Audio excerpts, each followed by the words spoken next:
할렐루야. 오늘도 말씀을 전하게 하신 하나님께 모든 영광을 돌려드립니다. 하나됨의 가치는 교회에서뿐만 아니라 사회에서도 아주 중요한 가치로 여겨집니다. 제가 예전에 훈련소에 있을 때 유격 훈련 받았던 기억을 떠올려 보면은 진행하던 조교들이 항상 강조했던 말이 전우는 하나다라는 말이었습니다. 한 명이 잘못하면은 모든 사람이 같이 책임을 져야 하는 이 연대 책임을 아주 멋있는 말로 전우는 하나다라는 말로 이렇게 미화시켰던 것 같습니다. 특히 이 팔 벌려 뛰기 PT 체조를 할 때 가장 마지막에 숫자를 외치지 않도록 그렇게 시킵니다. 그런데 꼭 한 명이 깨어있지 못하고 마지막 숫자를 이렇게 외치게 됩니다. 그러면은 주위에서 한숨과 야유가 터져 나오고 조교는 그 순간을 놓치지 않고 이 훈련병들을 혼내면서 전우의 하나됨을 가르쳐 줍니다. 그런데 참 재밌는 것은 그렇게 계속 실수를 반복하다가 나중에 마지막 숫자를 아무도 외치지 않는 그 순간 정말 이 내면에서부터 뿌듯함이 올라오면서 정말 짧은 시간이지만, 짧은 찰나의 순간이지만 정말 모두가 이 전우는 하나다라는 그런 마음을 느끼게 되더라는 것입니다. 지금 시간이 많이 지나서 생각을 해보니까 정말 짧은 시간에 이 하나됨을 배울 수 있는 아주 좋은 훈련 방법이지 않은가 생각을 해봅니다. 이처럼 사회에서도 하나됨의 가치가 중요한 것처럼 신앙생활에도 하나됨의 가치는 매우 중요합니다. 어떻게 보면은 중요한 가치를 넘어서서 반드시 이루어야 하는 목표이자 의무라고도 말할 수 있습니다. 왜 그렇습니까? 바로 우리 신앙의 근거가 되시는 하나님께서 바로 한 분 하나님이시기 때문입니다. 성부, 성자, 성령이라는 세 개의 위격으로 존재하시지만 사실 삼위 하나님은 본질상 동일하신 한 분 하나님이시기 때문입니다. 그래서 우리가 삼위일체라는 이 신학적 용어를 사용하지 않습니까? 그러므로 이 하나님이 한 분이시라는 진리는 우리가 모두 하나가 되어야 하는 그 근거가 된다라는 것이죠. 그렇기 때문에 반대로 하나님의 원수인 사탄과 마귀는 하나 되지 못하게 하는 일에 최선을 다합니다. 거짓과 이간질, 참소로 분파, 분열, 갈등을 일으켜서 하나 되지 못하게 하는 것이 바로 그들의 주요 전략이라는 거죠. 실제로 죄는 모든 관계를 깨뜨리고 분열과 갈등을 조장하는 경향성을 가집니다. 창세기 3장에서 아담과 하와가 하나님의 명령을 어기고 선악과를 따먹었을 때 죄가 들어오게 됩니다. 그리고 결과가 어떻게 됩니까? 하나님께서 이 아담이 선악과를 따먹은 것을 보시고 물어보실 때 아담이 이렇게 대답을 합니다. 창세기 3장 12절을 보시면 아담이 이르되 하나님이 주셔서 나와 함께 있게 한 여자가 그가 그 나무 열매를 내게 주므로 내가 먹었나이다. 하나님이 주셔서 나와 함께 있게 하신 여자, 이 표현은 하나님을 은연중에 탓하고 있다는 것이죠. 이름으로써 이 창조주와 피조물의 하나님과 아담의 관계는 깨어진다는 것입니다. 또한 여자가 그 나무 열매를 내게 주므로 내가 먹었나이다 라는 표현에서는 사람과 사람과의 관계가 끊어짐을 볼 수 있습니다. 아무리 여자가 먹으라고 하더라도 아담이 자신이 말씀에 깨어 있어야 하는 것 아니겠습니까? 그런데 자신의 죄의 책임을 여자에게 돌리면서 사람과 사람과의 관계가 끊어지죠. 이뿐만이 아닙니다. 사람과 자연과의 관계도 다 끊어지게 됩니다. 이처럼 관계를 끊고 하나됨을 파괴하여 분열과 갈등을 만드는 것이 바로 이 죄가 가지는 경향성 중에 하나라는 것이죠. 그래서 사탄과 마귀는 늘 갈라놓으려고 애쓰는 것이고 우리는 모이기를 힘쓰고 하나됨을 지켜야 하는 것입니다. 고린도 교회에서도 이런 갈등의 문제가 있었습니다. 누구는 바울파, 누구는 아볼로파, 누구는 베드로파, 누구는 그리스도파, 이렇게 자신이 속한 파를 이야기하면서 교회 안에 심각한 분파와 분열이 생겼습니다. 이 소식을 전해 들은 바울이 뭐라고 권면을 합니까? 고린도전서 1장 13절을 보시면 그리스도께서 어찌 나뉘었느냐? 바울이 너희를 위하여 십자가에 못 박혔으며 바울의 이름으로 너희가 세례를 받았느냐라고 권면합니다. 무슨 말입니까?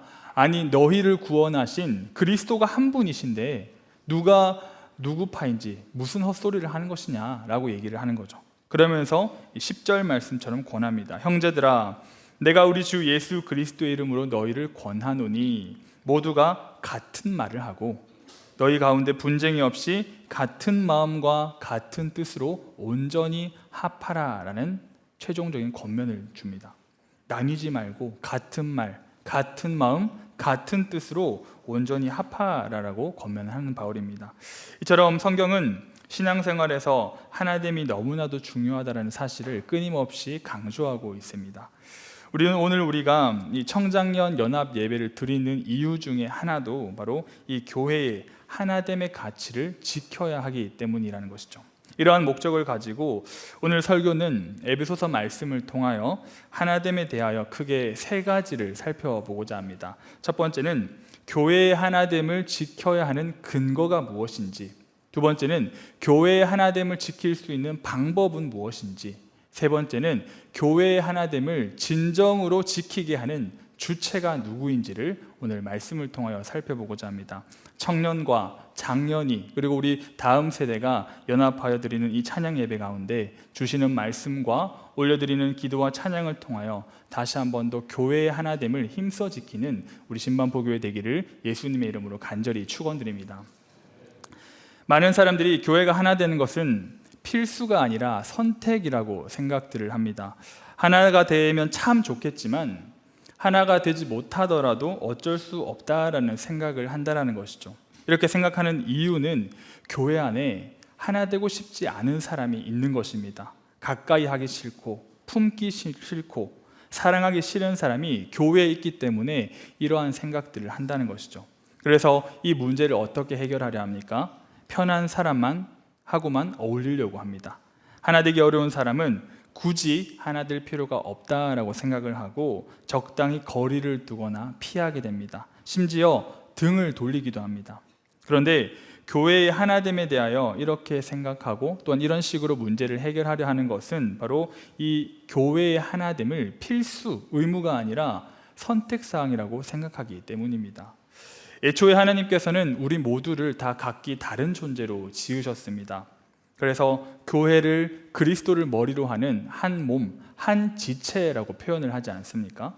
몸에는 눈이 있고 코가 있고 귀가 있고 팔가 있고 다리가 있습니다. 각자의 역할이 있고 각자의 기능이 있고 각자의 존재 가치가 있습니다. 그런데 예를 들어서 나는 아름다운 것을 보는 눈이 좋아 라는 이런 마음으로 모든 몸이 눈이 되고 싶어 하면 어떻게 되겠습니까? 모든 곳에 모든 지체가 눈이 되었다라고 생각을 해봅시다. 그러면은 너무나 좋은 점이 있을 겁니다.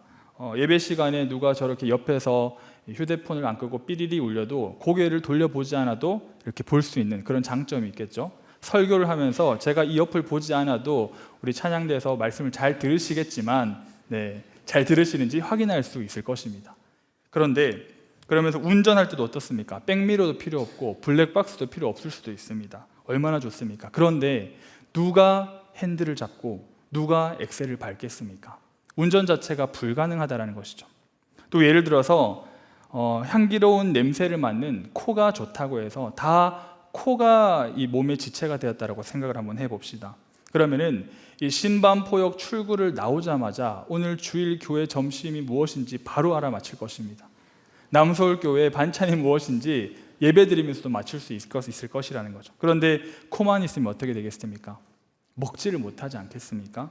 제가 조금 과격한 예를 들었지만 이러한 이유로 몸에 필요한 신체 기관을 하나님께서는 다 다르게 만드셨다라는 것이죠. 마찬가지로 교회 역시 하나님께서는 다 우리를 각기 다른 존재로 부르셨고 그런 개성이 있고 다른 사람들을 교회라는 한 몸으로 부르셔서 하나 되게 하신다라는 사실을 우리가 기억을 해야 합니다. 예수님께서도 하나님 아버지께 기도하실 때 어떻게 기도를 하셨습니까? 하나님 아버지, 편하고 마음이 잘 맞고 케미가 좋은 사람들만 하나 되게 하시옵소서라고 기도하지 않으셨습니다.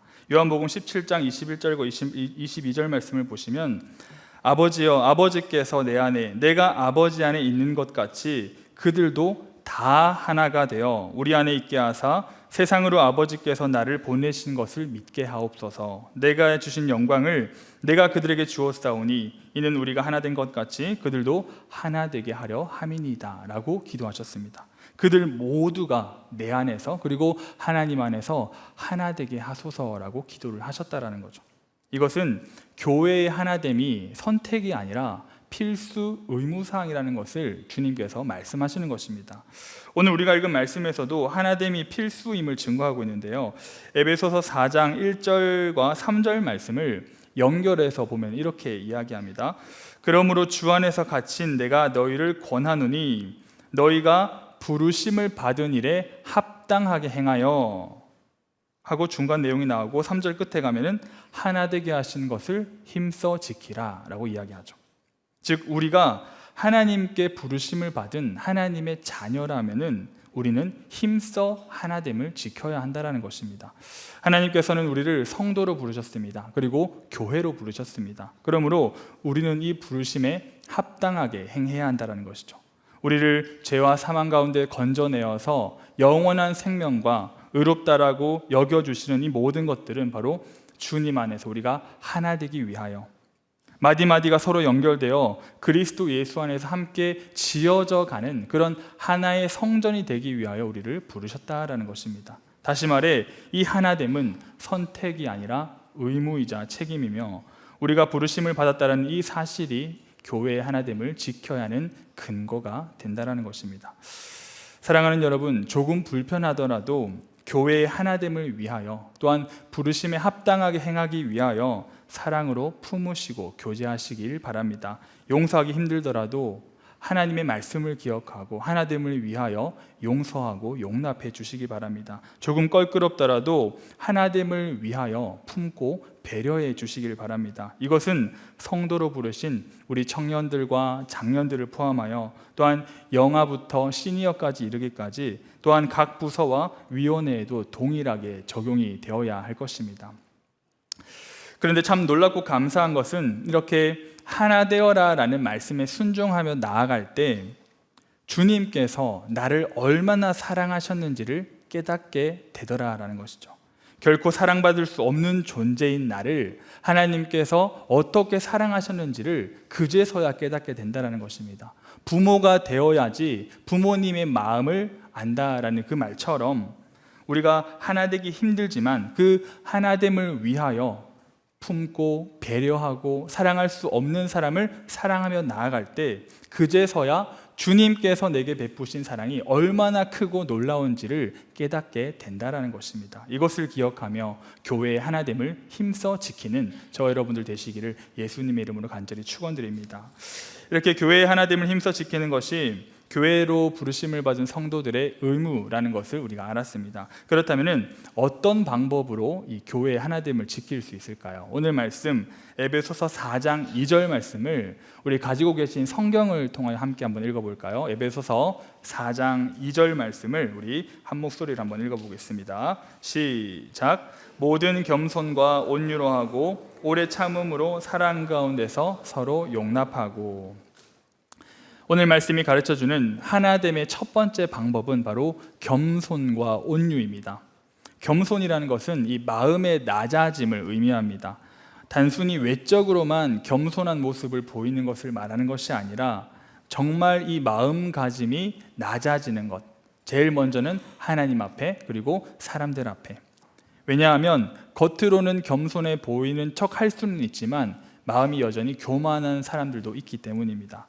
그런데 신앙이 성장하고 성장할수록 하나님을 더욱더 알아가면 알아갈수록 성도는 겸손해질 수밖에 없습니다.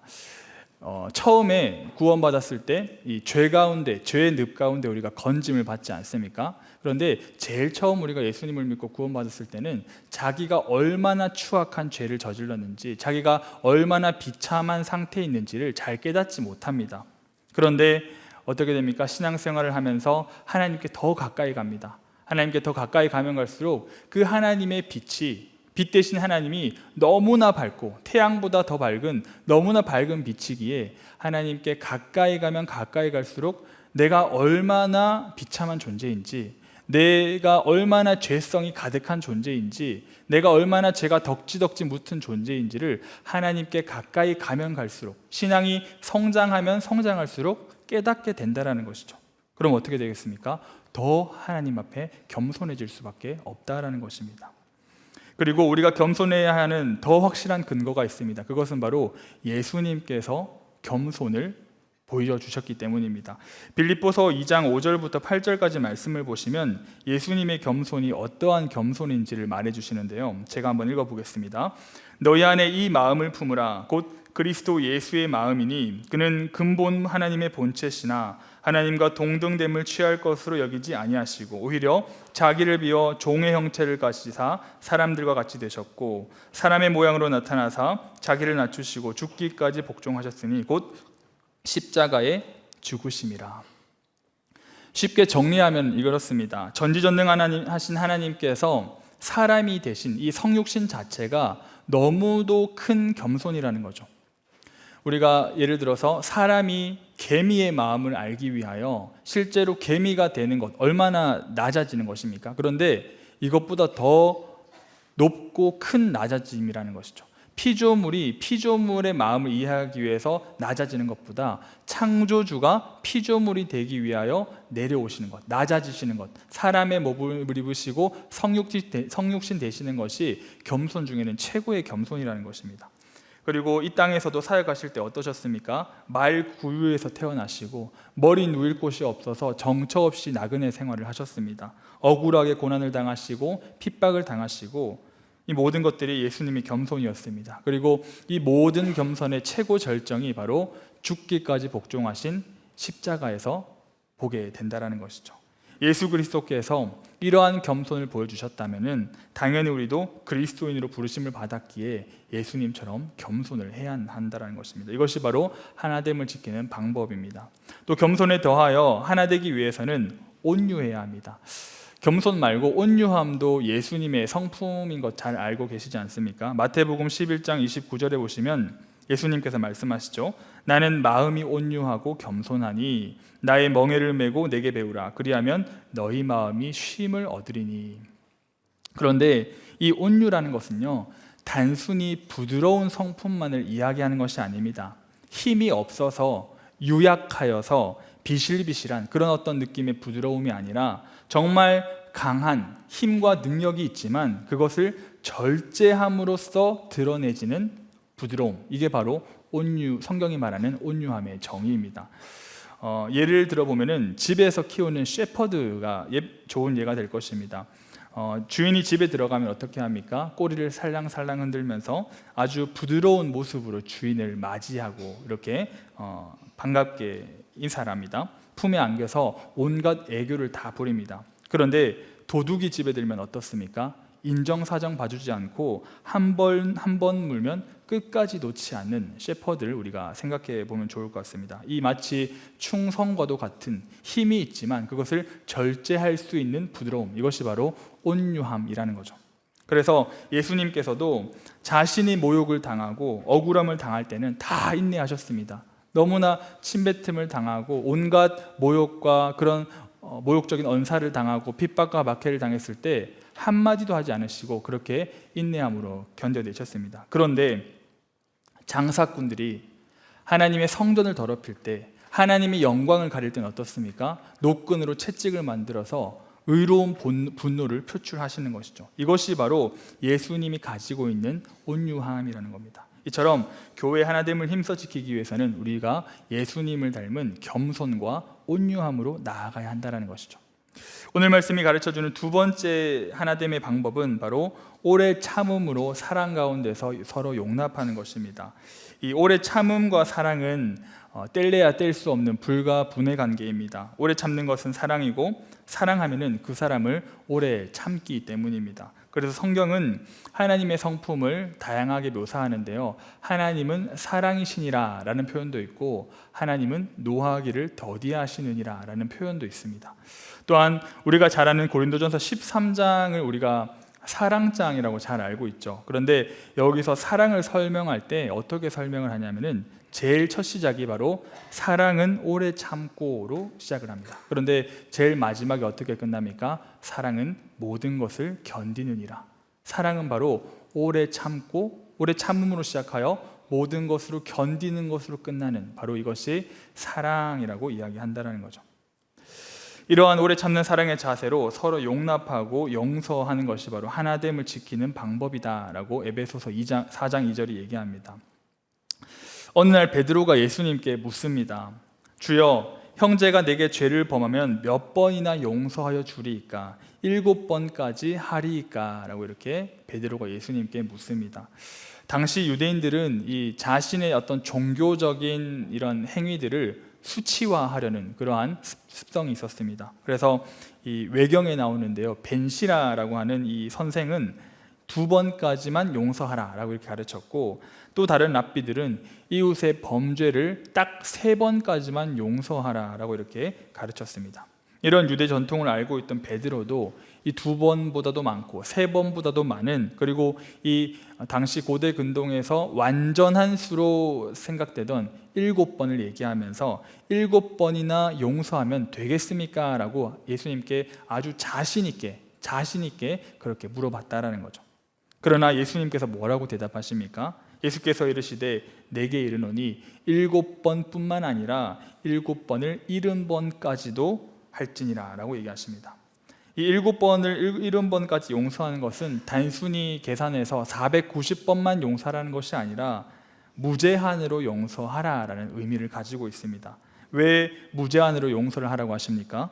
하나님께서 우리의 죄를 용서해 주시고 우리를 구원하신 그 가치는 아무리 우리가 이웃의 죄를 용서하고 용납한다 할지라도 결코 채울 수 없는 정말 무제한적인 위대한 용서이기 때문입니다.